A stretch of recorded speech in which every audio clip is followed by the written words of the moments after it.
Hey, I'm Hunt, and this is Hunt on LSU, your channel for LSU Fighting Tiger football talk. Enjoy the video. We want you to leave a comment below, hit that like button, and subscribe right below the video. Enjoy. Bayou Splash was this past weekend, kind of the last hurrah here before camp starts on a recruiting front.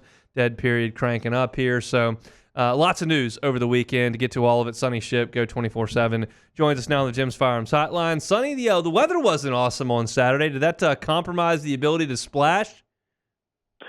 Well, I mean, I guess if you're gonna get wet anyway, right? What's the difference, huh?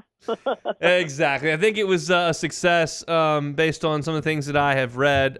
You're a little new to the recruiting game, only 25 or so years in it, but people like to talk about 5-stars, so we'll go ahead and do a little bit of that here.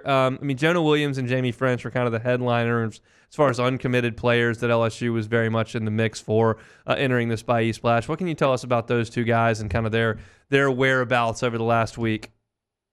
Yeah, well, unfortunately, Williams didn't. Right. Williams wasn't able to make it in, and so you even if you're not if you're one of those who is a casual football observer, but you're a huge baseball fan, then you've got interest in Williams because he's a guy who's going to play both sports when he gets to college. I mean, he's as high level as it gets. Unfortunately, though, he took in the Texas pool party on Thursday. Didn't make his way to Baton Rouge. There was some hope that he would be able to make it up before the dead period kicks in Wednesday at midnight, and still be able to hang with the staff a little bit. But it doesn't look like that's going to happen now ahead of his August 24th announcement. Now, he did make his official visit to LSU in June and stuff. But, any time you're supposed to get a kid on campus, especially of that caliber, and you don't get him on campus and things just kind of fall through, I think you kind of have to look at some of the writing on the wall with that one. And, Texas did a bang-up job of keeping him on campus a little bit longer. And, it's going to be interesting to see because going in, probably 2-3 weeks ago, he was kind of looked at as a Texas A&M lane. And then obviously you had the coaching change, Schloss jumps from A&M to Texas. And so it's going to be interesting to see how that plays out and whether Texas now all of a sudden kind of becomes the team to beat, the flavor of the month. But, I think with LSU, when you look at that star position that, Major Burns is probably going to occupy to start the season, kind of a safety / maybe somebody you can put down in the box too. I mean, Williams would have been that perfect fit. He's probably as closest to a guy like Jamal Adams that we've seen in the last few years, just with that size that he has, that speed, and just his playmaking ability. But Jaime Ffrench did make it in, the 5-star wide receiver. I think with that one, you're looking at more of a Texas LSU Miami battle than anything else right now.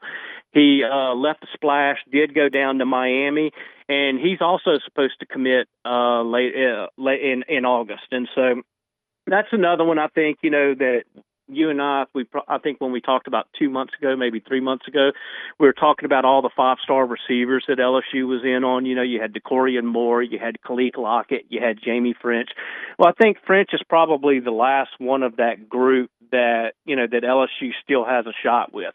But I think this is also one that even if he makes his announcement in August, this is going to be one that's going to go down to the wire, just like a lot of these recruitments with these 5-star guys, because the NIL opportunities and offers are only going to increase with each passing month, leading up to the early signing period. And so, just like last year, I'm sure we're going to see a lot of madness with a lot of these guys late down the stretch. So with these guys that are announcing late August and close to Labor Day, what is their schedule like for the next month? Are they allowed to go anywhere? How much conversation can they have with staffs? I mean, are they kind of locked in a room here for the next month, or are they able to kind of continue to foster that relationship? They can foster those relationships through, they can talk on the phone as much as they want, the FaceTime, whatever other mediums there are. The only thing that they're prohibited from is in-person contact. Like college coaches can't get out on the road, and then the prospects themselves, they can't visit the campuses either. Okay, interesting. So you've got a total dead period for that month. All right, let's talk about Jalen Chapman. He was a commitment over the weekend, 2026 interior offensive lineman from Warren Easton. We know that Brad Davis has done an awesome job over the last 3 years of overhauling that position group. What can you tell us about Chapman? Yeah, getting ready to head into his junior season at Warren Easton down in New Orleans, and he was a guy that Brad Davis offered not this past June, but the one before he even started his sophomore year. Chapman worked out at camp for Davis. Davis offered him on the spot, and he's one of those guys that. When you talk about an interior O lineman, an offensive guard type, you hear the term road grader a lot, because, that's what those guys do. They just plow through people trying to get to the second level. But I think with Chapman, the interesting thing with him is that he's not one of these 315, 325-pound interior guys. He's probably in that 285 range now. And so, he's one of those that instead of having to take the bad weight off of him, he's got that type of body to where, he might be able to get to LSU at 295, 300, and then they can just really start to put that good weight on him. So I think he's a guy who has a really high ceiling, has even showed some ability to be able to play on the edge with Warren Easton. And, and when you look at this current offensive line class that LSU has in 2025, that's one of the common themes that you see with all of them, is that they either play tackle or guard. They either play tackle but can also play inside, or play inside but can also play tackle. So we've seen Davis and Kelly really start to focus on those versatile guys who aren't just pigeonholed to play in one position. What are you going to be looking at as far as potential commitments, announcements, guys that may tip their hand here over the next month? Is there a player or two you have in mind? Yeah, I think there's a few guys to keep in mind. Mike Tyler, he's a 3-star tight end out of South Carolina, and I know recruiting fans sometimes get caught up in the stars. We talk so much about the 4 and the 5 stars. But Mason Taylor was a 3-star when he came out of high school, and this guy reminds me a lot of Mason Taylor. I think last year he caught about 36 balls for a little bit over 500 yards, 6 or 7 touchdowns. But he's also a guy who can you can flex him out, but then you can put him down as an inline blocker, and so he can fill those roles that you really want a complete tight end to fill. I think he's a guy that you put on commitment watch. Rustin cornerback Aiden Anding, he's another guy that I would not be surprised if he popped before his senior season. LSU just offered him towards the end of June, and so they're still kind of going through that process of having to I guess kiss a little butt, smooth over some feelings of why they didn't offer sooner, and get things right there.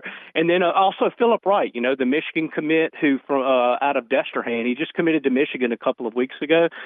He was at the Splash on Thursday, then he went up to Michigan.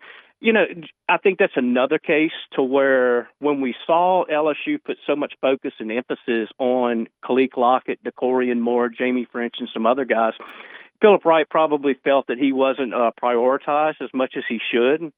Now LSU is starting to prioritize him a little bit more. So once again, you got some feelings you got to smooth over and stuff there. But I think he's a guy that when you look at, it's just hard to see a Destrehan wide receiver going 850 miles, going 925 or 35, whatever it is, miles from home when you've got the tradition that LSU has, the pipeline that LSU has to Destrehan.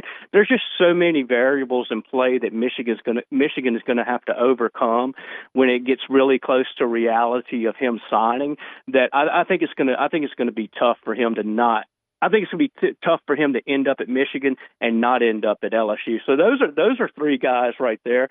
But then I think you're going to see. With this month coming up, it is going to be a dead period in recruiting, but I think you'll start to see the staff put more focus and more emphasis on getting some of these 2026 kids on board, obviously dishing out the 2027 offers too.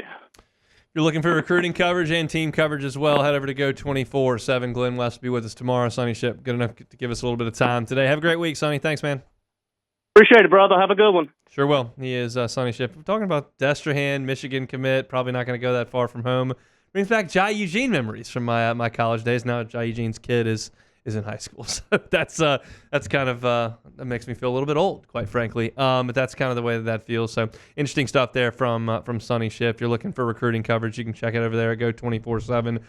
Or if you want to rehear that interview because you came in on it late, you can do so on demand. Hunt on LSU on YouTube, wherever you find your sound with the Hunt Palmer Show. All of our LSU content, though, always on our LSU channel on YouTube, Hunt on LSU.